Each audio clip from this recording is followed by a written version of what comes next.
فاسألوا أهل الذكر إن كنتم لا تعلمون.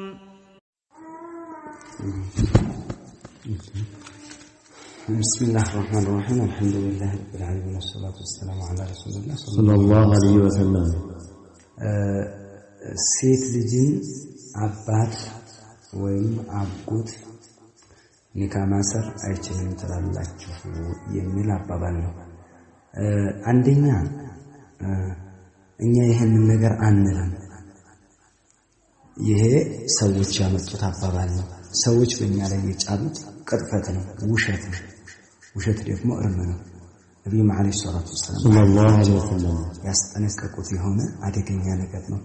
ሐታ ከዲብ ውሸት የሚባል ነገር ምን ከባኢር ዙኑብ እንደሆነ ተከትልቁ ወንጀሎች ተርታ እንደሆነ ነብዩ ሰለላሁ ዐለይሂ ወሰለም በብዙ ሐዲሶቻቸው አስረድተዋል። በጃሂልያ ዘመን እንኳን የነበሩ ሰዎች ሲጠነቀቁት የነበረ ነው ውሸት ማለት እና አቡ ጀህል ራሱ እና አቡ ሱፊያን በጣም ሲርቁት የነበረ በጣም ሲናገሩ ሲያስጠነቅቁት የነበረ ነው። ውሸት ነው የሰሩት።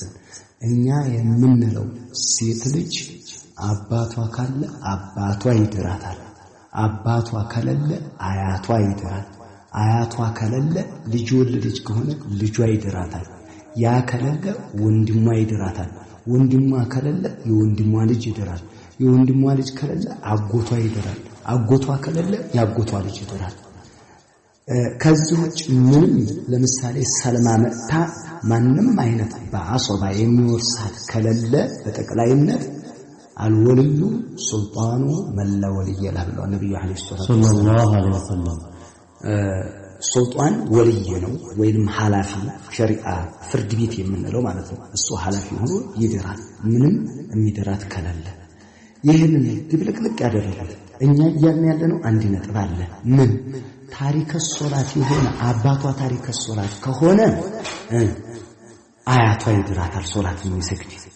አያቷ አባቷም ሶላት ካልሰገዱ ወንድሟ የሚሰግድ ከሆነ ወይ ልጇ ሶላት የሚሰግድ ከሆነ ሶላት የሚሰግድ ቅደም ተከተሉን ጠብቆ እነዛ ይድሯታል።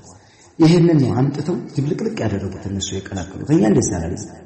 እኛ ያለ ወላጅ ማግባት ትችላለች አላለም። እኛ ካልዳንሽ በስተቀር ኒካሽ አይረጋም ኒካ የለሽም አላልንም አንልንም። هذا كذب علينا። ይህ በእኛ ላይ የተቀጠፈ የሚገርም ውሸት ነው። ይሄ ተውበት ካላደረጉ አማም አላህ ፊት የምንገናኝበት ነው።